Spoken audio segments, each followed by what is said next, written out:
Salve, salve pessoal, sejam todos muito bem-vindos. Esse é o JaçanãCast e eu sou o Edgar Abençoado.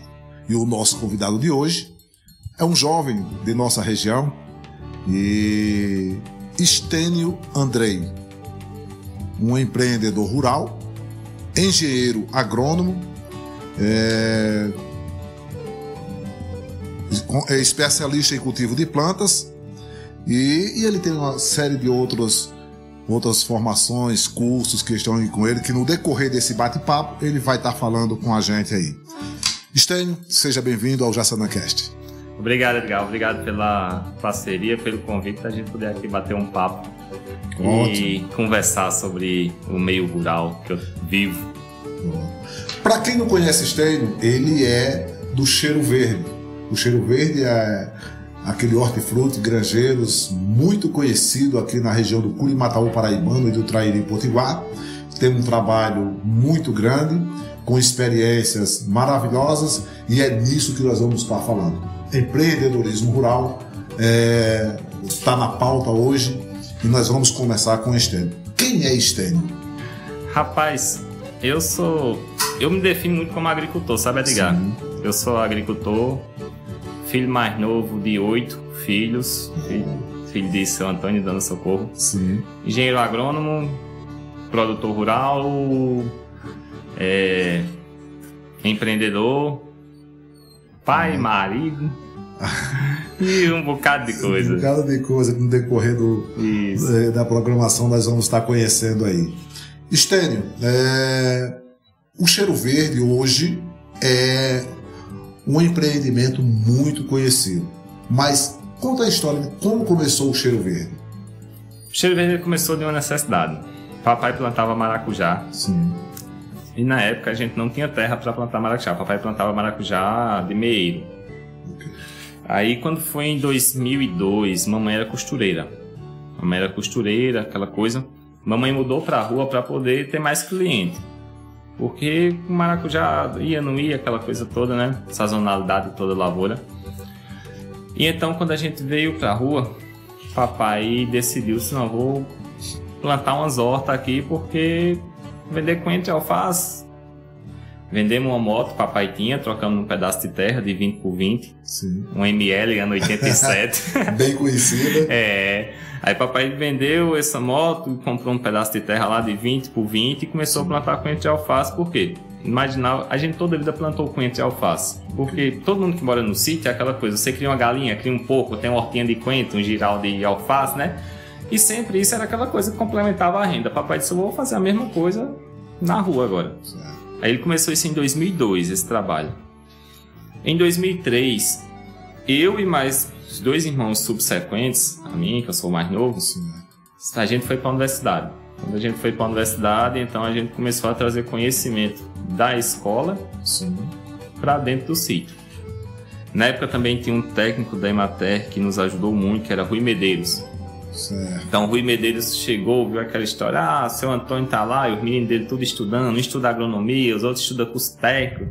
E Rui gostou daquilo e disse, vou dar apoio a esse povo. E assim em 2002 a gente começou, Edgar. Nós começamos por uma necessidade, realmente necessidade da gente fazer alguma coisa, trabalhar. Papai é agricultor, a gente vem de uma geração de agricultores e a gente não podia mexer com outra coisa. Fomos plantar horta, começamos a plantar, principalmente coentro de alface, então a gente foi deslanchando, até chegar onde estamos hoje.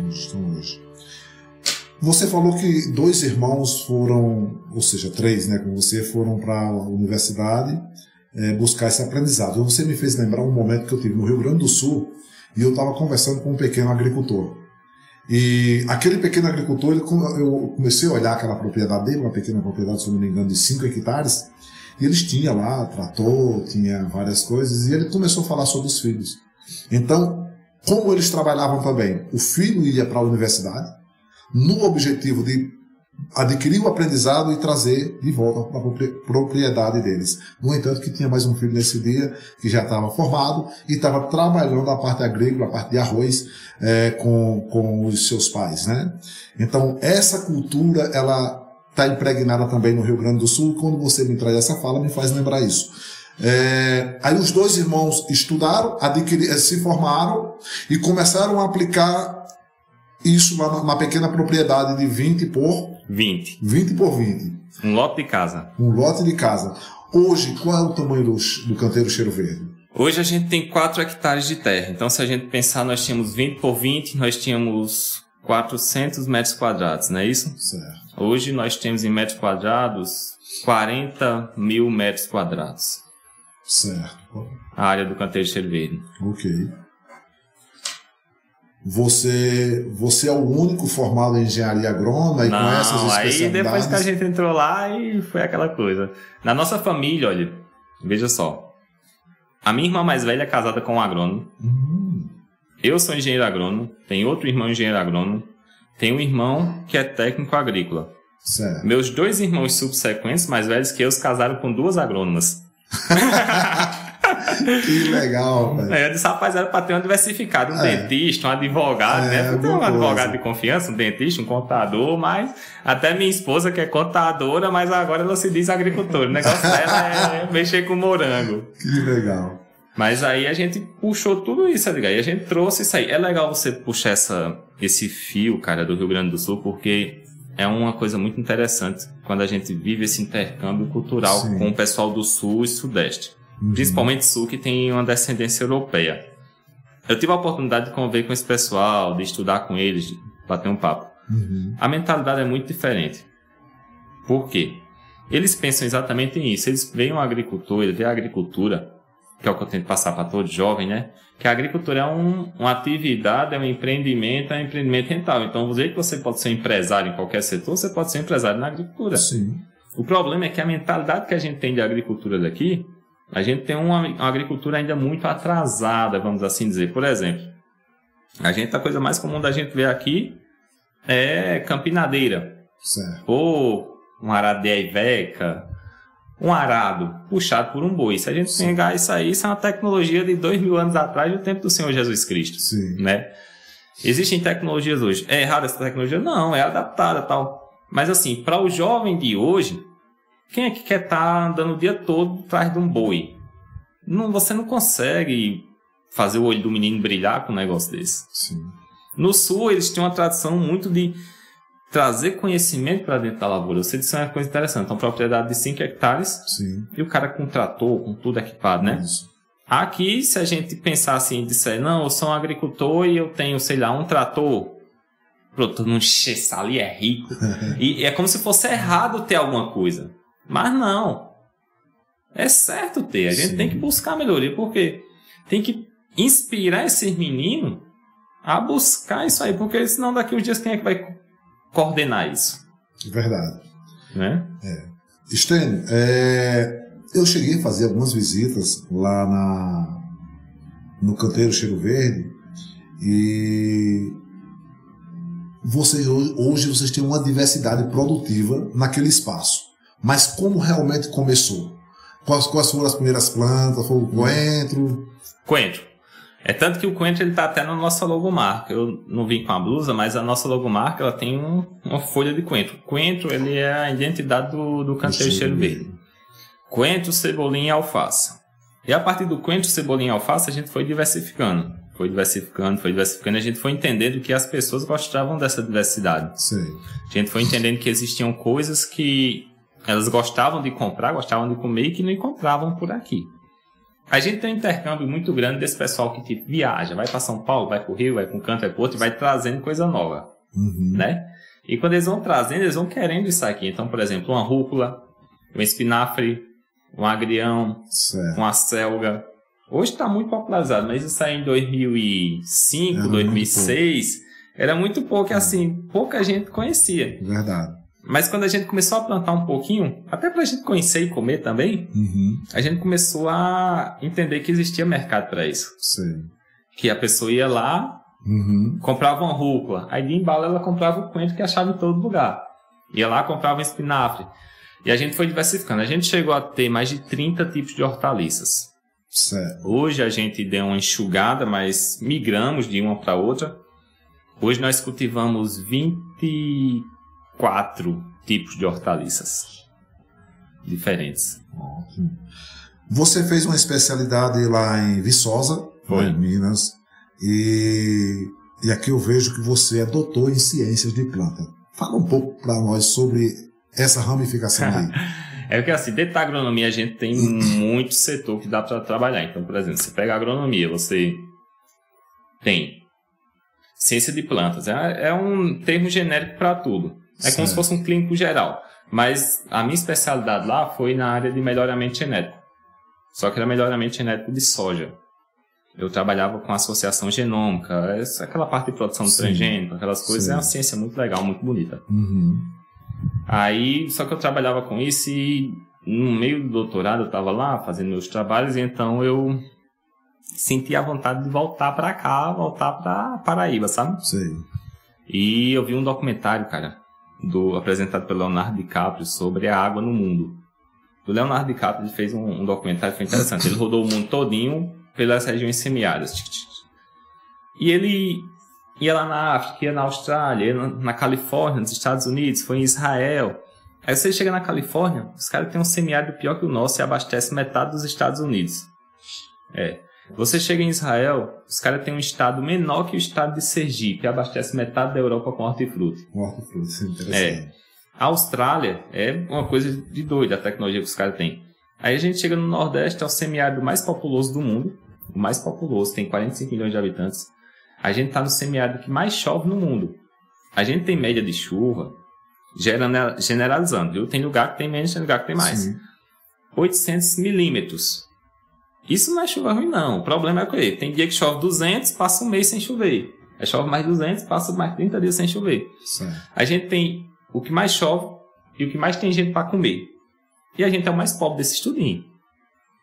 E eu vendo aquilo, eu disse, caramba, velho, eu tô aqui e, assim, toda ciência que eu venho juntando esse tempo todinho, vou agora para uma multinacional, ganhar dinheiro. É bom, não é ruim não ganhar dinheiro. Claro. Mas será que não dava para... Se eu voltasse para lá e meio que desafiasse o sistema, será que funcionava? Conversei com o Carol, disse, Carol, tu tá aperreado em ganhar dinheiro logo? Ela disse, não, vamos embora. Aí eu trouxe e saí de lá. Trouxe essa ideia de lá, mas a minha formação original é engenheiro agrônomo. Passei desde a minha graduação, que eu trabalho com maracujá. Então, meu orientador era um professor chamado Lourival Ferreira Cavalcante, um dos maiores especialistas em salinidade do Brasil, irrigação com água salgada, que é o que a gente mais tem aqui. Sim. E cultivo de maracujá, que é uma coisa que a gente tem muito aqui também. Tem muito. Tem muito assunto que nós temos hoje para extrair aqui. Você falou de Israel e eu vi uma matéria com alguns professores do Piauí, do Rio Grande do Norte, da UFRN, e a pergunta lá era o seguinte, justamente isso que tu acaba de falar do Nordeste, nós temos muita água e tal, mas eles falaram sobre a umidade do ar. Israel, ele extrai água da umidade do ar. E o Nordeste em si, ele é muito rico em umidade do ar também, em virtude dessas demandas de quantidade de água que nós temos, tudo. E a pergunta era, por que Israel, com uma umidade do ar bem baixa em relação ao Nordeste do Brasil, consegue produzir tanto? Porque o foco foi esse. E aí me despertou, eu pensei comigo, por que isso? Né? E aí o restante da matéria eu não lembro, mas foi isso que ficou na minha mente. Então Israel consegue produzir também com a umidade do ar e o nosso Nordeste não consegue evoluir. A minha pergunta para você, por que será isso, Stênio? Eu fui assistir uma palestra de um doutor em economia, que ele foi um dos fundadores no departamento de economia da universidade, ele foi um dos fundadores da Conab. Sim. Na década de 70. Foi um dos fundadores da Embrapa e um dos fundadores também do sistema Emater. Que surgiu com a Anater, Agência Nacional de Assistência Técnica, e foi. Esse cara, ele era doutor em economia e ele falava que o grande problema do Brasil não é falta de tecnologia. O problema do Brasil é transferência de tecnologia. Então, hoje nós temos duas realidades na agricultura brasileira. Nós temos uma realidade de uma agricultura, por exemplo, no Nordeste. Vale do Açu é uma realidade totalmente diferente. Totalmente diferente. Você pega a realidade do Vale do Açu, é uma alta tecnologia, alta produtividade, né? Sim. Maior exportador de melão do Brasil, e de muitas outras coisas. Banana. Quando você pega alguns quilômetros, por exemplo, passou uma reportagem no Globo Rural que em Apodi, que pega o Vale do Apodi também, sim, que é uma região muito rica, sim, tem casa que até hoje não tem água encanada e não tem uma cisterna. Como é que pode? Uma disparidade tão grande. Tão grande. Um do outro. Perto um do outro. E ele dizia que o problema do Brasil não é tecnologia, é transferência de tecnologia. Israel funciona por quê? Um estado pequeno, mas isso não justifica, sim, né? É um estado pequeno, porém tem uma transferência de tecnologia gigante. Os agricultores lá usam tecnologia em altíssima quantidade e de ponta. No Brasil, essa tecnologia não chega no pequeno. Então, o que acontece? Quando não chega essa tecnologia no pequeno, o pequeno fica com uma produção defasada. Entendi. Entendeu? Então, o problema é que nós temos a tecnologia. Problema, acesso a essa tecnologia. Por isso a importância, de novo, se tiver um menino assistindo a gente, estuda, abençoado. Estude, porque você é quem vai pilotar o drone em vez de estar com uma bomba nas costas. Você é quem vai fazer conta de fertilizante. Você é quem vai ler a tabela química de nutriente, de uma análise de folha, de planta. Para você ganhar muito dinheiro no sítio. Com certeza. Agora, por que essa transferência de tecnologia não consegue chegar no pequeno? Existe um entrave político ou a falta de interesse da parte do pequeno produtor em ir buscar essa tecnologia? Fala um pouco sobre isso aí. Eu acredito que são alguns fatores, mas o entrave principal, Edgar, eu acredito que seja o cultural. Cultural. Eu estive no Espírito Santo em uma comunidade de descendente de poloneses. Certo. Chama povo Pomarola. Pomarola, se eu estiver enganado, desculpem aí, pessoal. É uma comunidade de poloneses que veio para o Brasil e lá eles se instalaram e lá eles têm o segundo maior PIB por metro quadrado, certo, do Brasil. Eles só perdem, tipo, para o PIB de, acho que é Luiz Eduardo Magalhães, alguma dessas grandes, certo, cidades. Isso em metro quadrado, viu? Não é o maior assim em geral, não, em metro quadrado. Se a gente pegar o município de Sorriso, no Mato Grosso, certo, tem quantos quilômetros quadrados? O PIB por quilômetro, eles são o segundo, com produção de hortaliças. E eu cheguei lá, fui visitar uma fazenda de morango e procurei o dono da fazenda. Quem me atendeu foi a moça, filha dele. Estava dentro da lavoura de tomate, com aquelas touca ninja, um óculos escuro. A moça, quando tirou a touca ninja, uma loira, eu disse, essa mulher era para ser modelo. Tá dentro da lavoura. E conversei com aquela menina, e ela me falou, tal, perguntei pelo pai dela e tal, e vamos lá, encontramos o homem. Mas isso é interessante, por quê? Lá, a assistência técnica funciona de uma maneira fenomenal. Certo. Da EPAGRE. Mas, porém, só funciona porque do outro lado o agricultor é receptivo a receber a assistência técnica. Ou seja, tem a tecnologia, o agricultor é receptivo à tecnologia, então a coisa funciona. Quando a gente puxa para cá, para o Nordeste, a nossa mentalidade ainda é um pouco travada quanto a isso. Certo. Não sei os aspectos, nem vou entrar nesse mérito, mas a própria empresa de assistência técnica, ela carece de muita necessidade. Um exemplo, na Paraíba, até onde eu sei, um veículo de assistência técnica da Emater só tem R$100 de combustível por mês para rodar. Não tem condições, não. Não tem condição. Aí, do outro lado, tem muitos agricultores que não são receptivos à assistência técnica. Eles ainda estão com aquela coisa, esse cara estudou, mas não sabe de nada. Esse cara estudou, mas nunca plantou um pé de maracujá. Entendeu? Aí fica, dois bicudos não se beijam, né?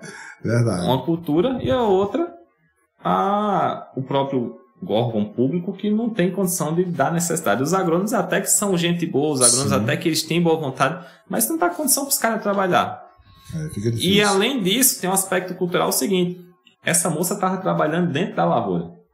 Você conhece alguma moça que trabalha dentro da lavoura do pai aqui na Paraíba ou no Rio Grande? Não. Não existe. Não existe, não. Eu tinha um colega que fazia doutorado comigo e outra menina que fazia graduação.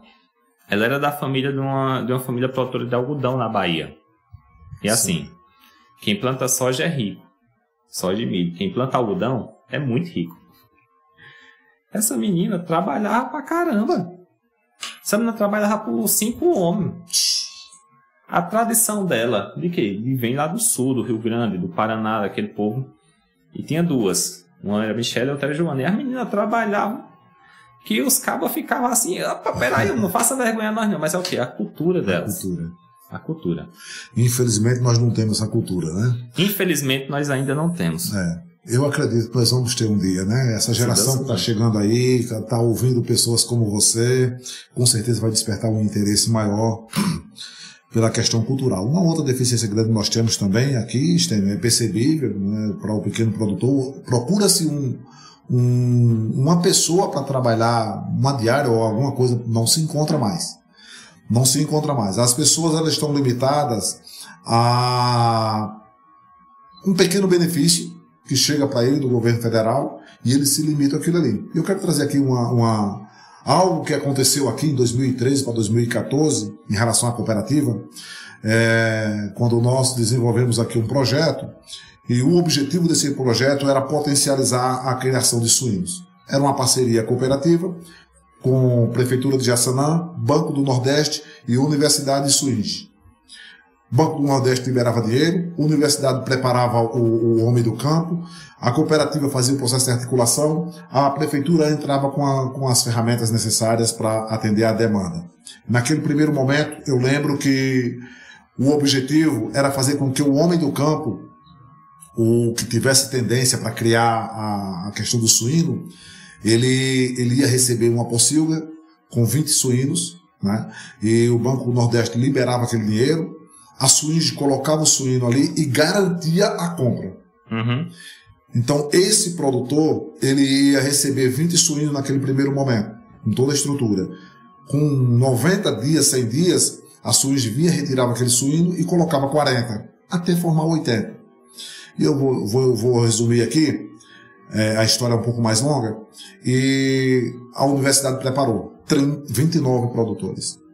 E naquele momento, o Banco do Nordeste, já no final, veio para fazer os cadastros, assinar os contratos, enfim. E aí fez uma pergunta: quantos produtores aqui tem DAP-V? Aí 2 levantou a mão. E aí ele perguntou, aí um no meio perguntou: se eu migrar da minha DAP-B para DAP-V, o que é que eu ganho, o que é que eu perco? Ele disse: uma das coisas que você vai ganhar logo de imediato é uma pocilga com 20 suínos. E você vai ter uma renda média a cada 90 dias de R$7 mil. Naquele momento era isso. Estava tudo planejado. E aí esse mesmo produtor... Essa é a resposta. Já sabe, né? Esse mesmo produtor disse: e o que é que eu perco? Você vai perder o Seguro Safra, você vai perder o Bolsa Família e tinha outro negócio lá que eu não lembro o que. Aí ele disse: eu tô fora. Aí os outros 27, todo mundo pulou fora. Só 2 quis esse projeto. Então não foi à frente. Então assim, o que é que eu estou querendo dizer com isso? Eu estou querendo dizer com isso o seguinte, que infelizmente a nossa mentalidade do Nordeste ainda é pequena. Pequena, né? Ao invés de você ter um olhar, uma visão empreendedora, não tem. Fica limitado aos benefícios, às migalhas, eu chamo de migalhas, que chegam para o pequeno produtor. Mas nós temos Estênio aqui hoje que está trazendo aí informações super especiais aqui. Deixa eu só colocar um comentário. Eu tinha um professor, ele era pesquisador da Embrapa Algodão, o professor Napoleão Esberar Beltrão. E o professor Napoleão, ele disse que ia para o Mato Grosso dar palestra sobre a lavoura do algodão. Os maiores produtores de algodão se sentavam lá. Como eu disse, o produtor de algodão, ele não é rico não, ele é muito rico. Os caras enchiam auditório para assistir palestra, para buscar conhecimento, mandavam os filhos, mandavam os agrônomos, tal, não sei o quê. Ele disse: Mato Grosso. Aí a Embrapa de Campina Grande vai fazer uma palestra de algodão aqui na Paraíba. Se não tiver o lanche, o boné e uma camisa, não vai ninguém. Não vai ninguém. E quando vai, é só velho e menino. A primeira coisa que pergunta é: cadê o lanche? Então, assim, é uma coisa que a gente brinca, a gente conta piada, mas assim, é assustador, bicho. Porque a nossa realidade não vai mudar enquanto essa mentalidade, Edgar, não migrar. Então, os benefícios são lícitos, são bons, tem que ajudar mesmo, tem que dar benefício, tem que distribuir renda. Porém, o povo tem que entender que isso é um benefício para ele sair da linha da miserabilidade. Com certeza. E então ele adentrar um novo patamar. Aí dentro dessa linha de que o agricultor recebe o seguro safra, então vamos lá, você receberá no sininho quanto é? R$500 por mês. 600, se não me engano. 600, recebe um seguro safra, recebe um benefício, alguma coisa. Quem é um menino hoje que anseia alguma coisa, que quer viver bem, quer viver melhor, sim, que vai querer viver numa situação dessa? Verdade. Aí por isso essa falta de agricultores aí. Nós temos percebido, Estevam, que a nossa agricultura, vou dizer do Nordeste, com algumas exceções, né? Você falou, por exemplo, do açúcar, que é um negócio lá já bem diferenciado. Os nossos agricultores, eles são mais orientados a produzirem para comer e vender o excedente. Isso se vê nesses lugares que você visitou? Não, a agricultura ela é transformada em empresa. Ela é transformada em uma coisa. Custo, receita. Olha, eu estava no sítio e fiz uma conta com um agricultor. Certo. Fiz a seguinte conta com ele. Eu disse, rapaz, ele dizendo, eu vou plantar o roçado, vou cuidar do meu roçado. Eu disse, cuide do maracujá. Ele disse, eu vou cuidar do roçado. Eu disse, vamos fazer as contas. Uhum. Tu vai plantar um roçado. Vamos botar aí que você plantou 1 hectare. Então, você plantou 1 hectare, você vai tirar esse tirar bom aí 40 sacos de milho. Porque não tem tecnologia esse milho. Você, daqui uns dias vai ter tanto milho que você vai vender um saco de milho por R$40. 40 vezes 40 dá quanto? 4 vezes 4, 16. 1.600, né? 1.600. R$1.600. Como é que tu vive com R$1.600 por ano? Agora vamos fazer outra conta. Plante 1.000 pés de maracujá. Se esses 1.000 pés de maracujá em um ano der muito pouco, der aí 5.000 quilos de maracujá, é 5 quilos por planta, que é uma produtividade muito baixa. Né? Sim. 5.000 quilos, vendendo uma média de R$3, dá quanto? 15 mil. Claro que tem um custo, né, para fazer isso. Vamos botar aí que ele gastou 5.000 para montar isso aí, um exemplo. Se ele tiver estaca, igual esse cara lá tinha estaca, tinha tudo. Certo. Ele ficou com 10.000. Então você sai de uma renda de 1.600 para 10.000. Você divide 1.600 por 12, vai dar 300. Vai dar o quê? 1.600 dividido para 10, R$160. Cento e pouco por mês. Ele não paga nem a internet da casa e a energia. É verdade. Você focou num assunto bem interessante. Eu lembro que eu cheguei aqui em 2006 e naquele momento da história os municípios de Jaçanã e Coronel Ezequiel, lógico, agregado com algumas produções de Nova Floresta, mas o que se falava pelo fato de ser do Rio Grande do Norte eram os municípios de Jaçanã e Coronel Ezequiel. Naquele período, o Rio Grande do Norte estava em 9º colocado na produção de maracujá no ranking Brasil. E os municípios de Jaçanã e Coronel Ezequiel se tornaram os maiores produtores de maracujá do estado, alavancando o Rio Grande do Norte de 9º colocado para 5º colocado. Isso foi uma estatística que eu vi em algumas reuniões que eu participei com a Emater, entre outros órgãos. E era uma produção muito grande, os produtores ganhando bastante dinheiro, mas em momento algum se viu, né, deve ter alguma exceção aí de pouquíssimos produtores, mas se viu uma assessoria técnica com um agrônomo, com um técnico agrícola, para ajudar a contribuir com o fortalecimento da produção. E hoje, em 2024, o que nós estamos vendo é a regressão do plantio de maracujá. O preço está bom, porém a terra não produz tanto e o produtor desanimado. Alguns migrando para outras culturas. A que você atribui tanto isso, além da assessoria técnica, da falta de assessoria técnica? Olha, Edgar, cada vez mais as profissões vão se tornando especializadas. E a agricultura é uma dessas que está se tornando especializadas. Certo. Aquela cultura de lavoura que você plantava, deixava lá e dava, hoje não existe mais. Eu estava num sítio semana passada e um rapaz plantou feijão macaça. Quem é agricultor que assiste a gente sabe que feijão macaça dá em qualquer ano ruim de inverno, precisa de pouca água. Só que tem um gorgulhinho lá secando todas as vagens do feijão macaça. Aquele pobre daquele rapaz não vai colher nada. Certo. Então, cada vez mais, a agricultura está se tornando tecnificada. A gente precisa fazer uma agricultura com conhecimento. Então, aquele negócio assim, plantei, botei estrume e água e deu, acabou-se. Acabou-se. O agricultor, hoje, que ele quiser ter um diferencial, que ele quiser ter sucesso, ele vai ter que partir para conhecimento. Muitas pessoas perguntam assim, qual é o diferencial do cheiro verde, do canteiro cheiro verde? Primeira coisa que eu conto na história, a gente trouxe conhecimento da universidade para dentro da horta. Certo. Você veja que a agricultura não é uma coisa assim, eu falo, tão banalizada. É a primeira profissão do homem. Quando Deus criou o homem, disse cuidar e cultivar do jardim. E desde lá que a gente vem aprendendo a cuidar e cultivar isso aqui, e mesmo assim nós estamos fazendo bem feito. Mas ela é tão banalizada que, por exemplo, você não vê um cara dizer assim, comprei um prédio e vou abrir uma padaria. Sem nunca ter feito um pão. Você já viu alguém fazer isso? Não existe. Não existe. Você dizer assim, rapaz, comprei um prédio ali e agora eu vou ser advogado. Botou um livro aqui, pô. Não existe, mas a agricultura todo mundo. Comprei uma terra e vou plantar maracujá. Não procura assessoria técnica. Não procura conhecimento. Por exemplo, análise de solo, que é um dado básico. Um hemograma do solo. Se a gente fizer um levantamento, acho que 5% dos agricultores fazem análise de solo. No máximo. No máximo. Então, o problema é o maracujá?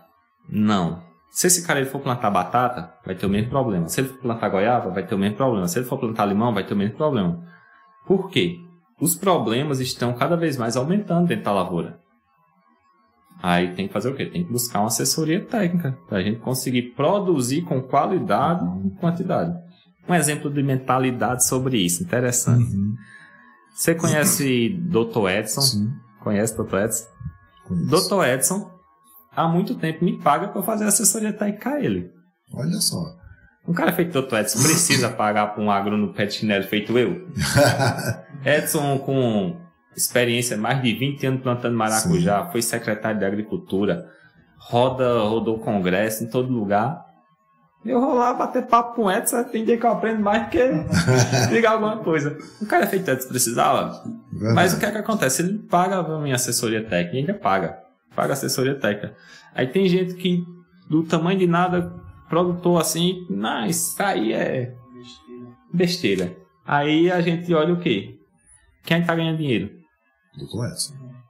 Então, meu amigo. É interessante, né? A falta de assessoria técnica tem causado grandes prejuízos, tanto ao produtor na sua propriedade, mas eu diria também ao consumidor do produto. Vou lhe dar aqui um exemplo. O BRICS do maracujá dessa região, pelo menos em algumas fábricas que eu fiz visita enquanto cooperativa, na época eu presidia a cooperativa, era visto como o melhor, chegando a 16,5, acho que era isso que chegava, e quando dava muito baixo, dava 13,5, 14 alguma coisa. Que eu não entendo bem desse número, estou dizendo que eles me repassaram. Uhum. Mas começou um trabalho por parte dos próprios produtores mesmo na região de colocar a parte de veneno, vamos dizer assim, usar a palavra veneno, mas você na linguagem técnica você diz outra aí. Usar o carrapaticida. E hoje você falou de um assunto bem interessante aqui, a questão do orgulho no feijão que está sendo produzido. Uhum. Essa mesma praga que você citou está sendo usado a carrapaticida. E isso orientado por pessoas de lojas que, sem a mínima formação técnica, passa essa informação, o agricultor compra, vai lá e coloca. É aí onde existe a necessidade da mensagem que ele passou agora para o filho do produtor começar a buscar esse conhecimento. Exatamente. E voltar para dentro da terra. Né? Fala um pouco sobre essa questão dessa, vamos dizer qualidade assim, do produto. Qualidade do produto e desse folheamento que ele faz. Além da qualidade, cara, tem um risco muito maior, que é contaminação. Carrapaticida, os caras estão usando para tudo. Não sei quem foi que disse a eles que carrapaticida funciona. Um exemplo. Tem um problema. Coentro. Coentro está muito caro agora, né? Certo. Por quê? Porque o coentro cultivado no chão, ele molha, dá uma doença fúngica, que a folha fica pretinha. Quando você colhe ele, que embala, bota no saquinho, dá o que eles chamam do mela, e aquele molho de coentro apodrece. Então você compra um coentro hoje, amanhã tá o coentro na geladeira apodrecido. Aquilo é um fungo. Tá. Os caras estão dizendo que carrapaticida mata um fungo. Só que carrapaticida, ele mata carrapato em boi, em vaca, em bicho. Certo. Carrapato, nem na classe de insetos se enquadra. Eu não sei taxonomicamente porque carrapato se enquadra. Então é uma analogia. Você tá com piolho, certo? E você também tá com pano branco, que é um fungo de pele. Pano branco, impinge. Certo. Você pega o remédio para piolho, passa na cabeça, matou o piolho. Você pega esse mesmo remédio e vai passar na pele para resolver esse problema de impinge, frieira, que é causado por fungo. Não resolve. Então a galera tá pegando isso tudo e colocando nas lavouras. O grande perigo disso, bicho, é contaminação. Imagina aí o produto que está chegando para a gente comer. Certo. O agrotóxico, ele não é problema de ser usado, desde que seja usado da forma correta. Como é que pode vender agrotóxico? Agrotóxico só pode ser vendido com a licença e com um receituário agronômico. Certo. Igualmente quando você compra um antibiótico. Você não chega na farmácia hoje e ei, me dá uma amoxicilina aí. Primeira coisa que vão dizer, cadê a receita médica? Fica uma receita na farmácia e você leva outra. Agrotóxico é para ser vendido desse jeito. Aí o que acontece? Estão usando de forma indiscriminada. Imagine hoje a gente viver sem uma farmácia. Imagine hoje você viver sem um paracetamol, sem uma dipirona, sim, sem um Torcilax, sem uma vitamina C. Então seria o mundo se a gente não tivesse a linha de agrotóxico. Um agrotóxico, para ser liberado no mercado, ele tem que passar pela Anvisa. Quem viu a questão das vacinas aí sabe que a Anvisa é o maior moído para liberar alguma coisa. Anvisa, IBAMA, IDEMA, no caso, não sei, no Rio Grande do Norte talvez Sudema, né? É IDEMA. É IDEMA, Sudema é da Paraíba. É. Tem uma série de regulamentações. Agora, se usado da maneira correta. Entendi. Então, o grande risco dessa falta de informação, dessa falta de conhecimento para o agricultor, além de ele gastar dinheiro e não funcionar, é o que é que ele está entregando para quem está comendo essa comida. O que é que ele está entregando para quem come essa fruta, essa hortaliça, esse alimento. É um risco gigante. Por isso a necessidade cada vez mais de a gente, como eu disse, a agricultura ela se tecnificar. Porque o maracujá está em definhamento. E qualquer lavoura vai, se não for de jeito. Falta de conhecimento. Carrapaticida resolve tudo, mas carrapaticida não resolve nada. Então, vamos pensar, para que o lojista que faz essa indicação, quais são as penalidades que ele pode sofrer? Caso uma fiscalização chegue e verifique. Rapaz, eu não sei aonde chega, mas, por exemplo, eu sei que para fazer isso, primeiro, teria que ter um técnico responsável. Um engenheiro agrônomo assinando laudos. Certo. Segundo, teria que ter um sistema de recolhimento de vasilhames vazios. Então, eu não sei quais são as penalidades, mas eu sei que não é correto. Vamos pensar o seguinte. Você está doente. E você precisa... Está doente lá e tal. E você precisa se receitar. Você se receita com seu vizinho ou você vai no hospital falar com o médico? No hospital. No hospital. Antigamente, o povo ia na farmácia, não existia médico. Mas hoje, graças a Deus, a gente tem médico quase todo dia. Médico em tudo que é posto, né? Então, tem médico aí. Então, por que não perguntar? Então, quando o agricultor ele pula essa etapa, é uma fase de sucesso a menos. A Vilma Vasconcelos, ou seja, o Wilma Vasconcelos, lá de Nova Floresta, uma farmacêutica, ela teve com a gente aqui no podcast. E ela disse que nas farmácias dela, ela não vende remédio, ela vende saúde.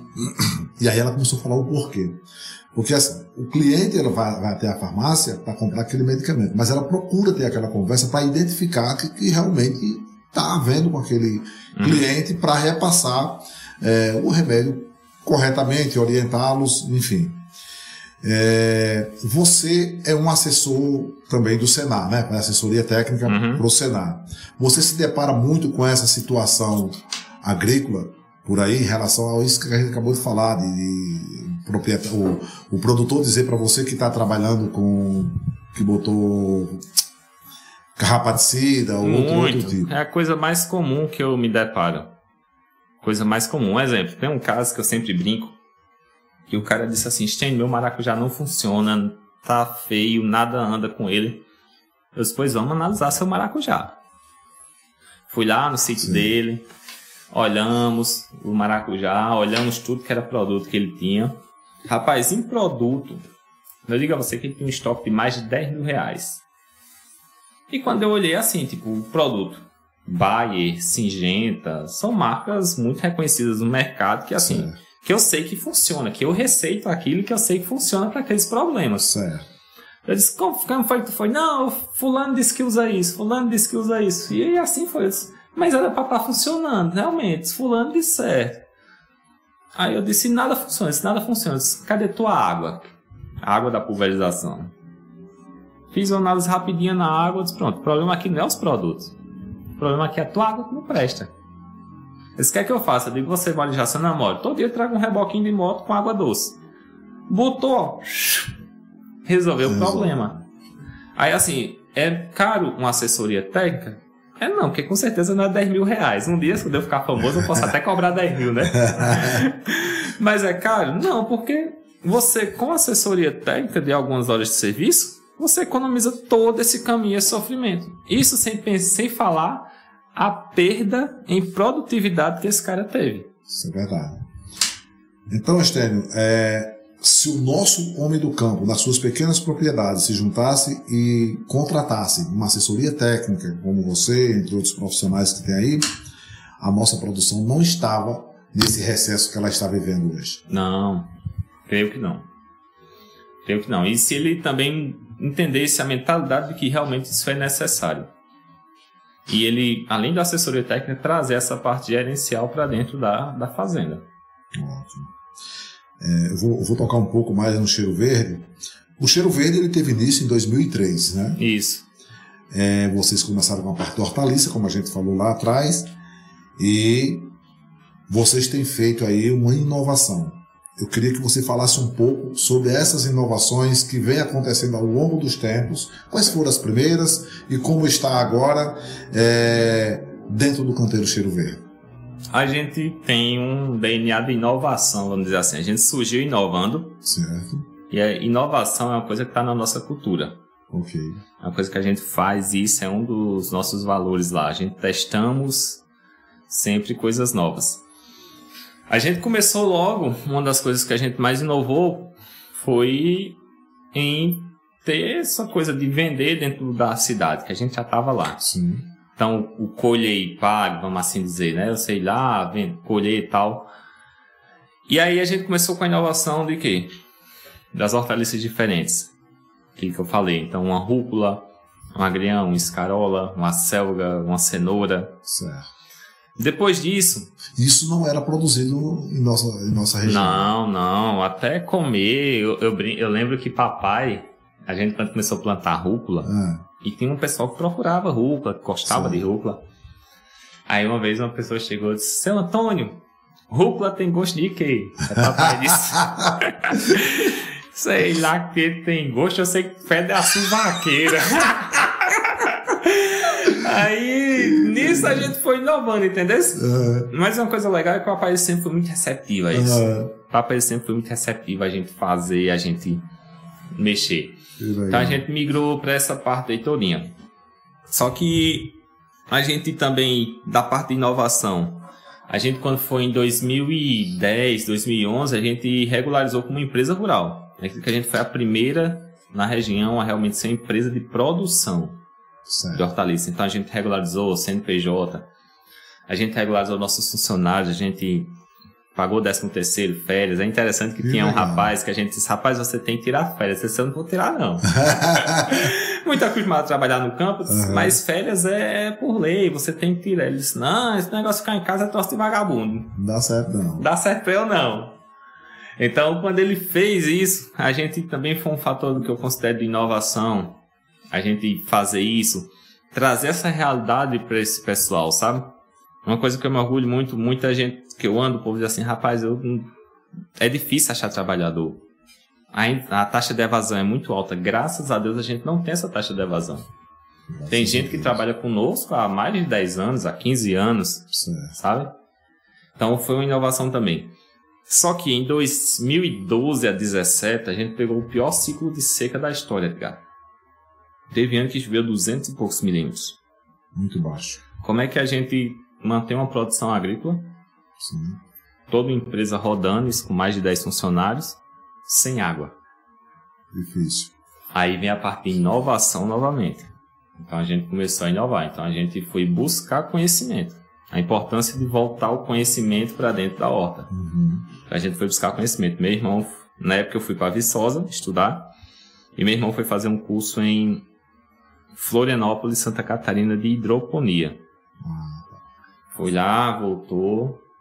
2014, a gente começou o processo de hidroponia de alface. Hoje, vocês trabalham quais culturas com a hidroponia? Todas as folhosas, coentro, alface, rúcula, agrião, espinafre, tomilho, hortelã. Aí vem as alfaces, já falei, né? São 5 a 6 tipos de alface. Couve-flor e brócolis. Vocês também trabalham a questão do morango? Sim, e o morango. E o morango também, mesmo sistema. Se eu não me engano, uma vez eu estive lá fazendo uma visita e Carol estava cuidando dos morangos. E eu não sei se foi Carol ou se foi Denis que me falou que vocês parece que iam iniciar uma experiência com pera. Procede? Não, a gente plantou lá, mas a gente precisava de uma área. Aí, serviço de imagem abandonou, morreu. Entendi. Rapaz, uma pena que tá acabando aqui os aparelhos, mas... Denis, e vocês agora estão inovando dentro da loja. A goma, por exemplo, existe já um trabalho, a questão da fruta e das compotas de geleia. Fala um pouco sobre esse produto que vocês estão trabalhando hoje lá no Cheiro Verde. É uma necessidade, Edgar, porque o que acontece? A gente tem a produção e a gente tem a venda. Só que nem todo produto se enquadra num padrão comercial para venda in natura. Se você está comprando, você quer comprar um produto bom. Okay. Tem muito produto que ele não se enquadra no padrão comercial, mas que ele está em perfeito estado. Então o que é que a gente faz? Reduzimos a loja, criamos um setor de processamento onde a gente faz isso. Então, por exemplo, o morango, que ele não é vendido in natura na bandeja, tá um amassado, tá um ruído, um detalhezinho. Sim. Que uma bandeja de morango é cara, então tem que comprar uma coisa boa. Transforma em geleia de morango. Um tomate que amadureceu demais, transforma em geleia de tomate. A goma, que já é uma coisa muito legal que a gente come, que é sem glúten, então tem como enriquecer isso ainda mais? Então a gente enriquece com beterraba, espinafre e açafrão. Açafrão anti-inflamatório, beterraba e espinafre rico em ferro. E também trabalha muito a parte lúdica das crianças, porque fazer menino comer é importante. Sim. Então a gente faz uma gominha colorida, tal, aquela coisa. Agora a gente entrou também na linha dos desidratados. Então é o quê? Jaca desidratada. Jaca dura ou jaca mole? Tanto faz, tanto a dura como a mole a gente desidrata. Então quem gosta de jaca, não gosta de se melar com visgo, come a jaca desidratada e você tem jaca para comer o ano todo. Isso tudo processado dentro do Cheiro Verde? Isso tudo processado dentro do Cheiro Verde. As nossas alfaces higienizadas, hoje a vida é muito corrida. Então, chegar em casa, pegar uma alface, lavar uma alface, aquela coisa, para quem gosta de comer em casa, então a gente já tem um kitzinho pronto. Você chega em casa, já é higienizado, saquinho tipo zip, abriu, jogou ali 2 tomatinhos em cima, fez sua salada. Legal. E tudo isso a gente está produzindo dentro do Canteiro Cheiro Verde. É uma fase a mais da inovação. A gente, Edgar, constantemente tem experimento lá dentro da horta. Que legal. A gente nunca para de testar, não. Que bom. Quais são os próximos passos ou os novos projetos para o Cheiro Verde? Próximo passo para a gente é a gente entender, principalmente essa parte do desidratado e essa parte da linha prática. É a gente alcançar um mercado em escala, entendeu? Uma rede, alguma coisa para a gente trabalhar. E também a gente está investindo agora em flores comestíveis. Flores? Comestíveis. Quais são as flores comestíveis existentes na região? Rapaz, eu não sei na região, mas tem muita, tem uma diversidade gigante. É porque isso aí tem que ter cuidado para não intoxicar. Sim. Mas hoje a gente trabalha lá, não com flor nativa, mas que a gente compra semente. Acho que a gente tem aí uns 20 tipos de flores comestíveis. E também a gente está investindo na área de hortaliças especiais. Que é o quê? Produtos que são utilizados na alta gastronomia e tem um valor agregado um pouco mais alto. Então, você assiste lá o MasterChef, você vai ver uma saladinha com uma folha lá de uma cor diferente. Alguma coisa diferente. Nós já temos consumidor desse produto aqui na região? Ou você está aqui na região? Está começando agora. Tá. A galera está despertando para esse negócio aí da gastronomia. Mas o nosso nicho de mercado principal hoje é Natal. Natal. Rede de hotel e restaurante. Que legal. E a parte de João Pessoa, Campina Grande, não chegou lá ainda não? Não, a gente ainda não está atendendo lá não. A gente está atendendo Natal. Pessoal, é uma pena, nós temos que parar, mas com certeza nós vamos convidar Denis para trazer outras vezes com a gente aqui. Um momento espetacular. E eu gostaria, Denis, que você deixasse uma mensagem. Uma mensagem para o homem do campo e depois para a nossa juventude, sobre a questão do empreendedorismo rural, que vocês têm isso na veia. Vou deixar a mensagem que vai pegar para os dois. Ótimo. Certo? Olha só, a agricultura é um dos negócios mais rentáveis e viáveis que existe. A gente pode ficar sem qualquer coisa, mas ninguém vai ficar sem comer. E nós temos um foco muito grande aqui na nossa região, que é a parte de hortifruti, produção de frutíferas, produção de hortaliças. Cada vez mais com essa necessidade de mão de obra, esses produtos vão ficar caros e vão ficar escassos. Então, quem conseguir produzir, agora o detalhe, quantidade, qualidade e regularidade, vai ter sucesso. Então, você homem do campo, você filho de homem do campo, se quer empreitar, quer fazer alguma coisa, a agricultura é um ótimo lugar, um ótimo cenário para você investir. Detalhe, entre com conhecimento. E é uma área, que a gente nunca para de aprender, não. Isso é verdade. Então é isso aí, pessoal. Muito obrigado pela atenção de cada um de vocês. Deixa teu like, faz teu comentário e venha aprender agricultura com o Stênio. Isso aí. Valeu, Stênio. Valeu, Edgar. Obrigado pelo convite, cara. Valeu.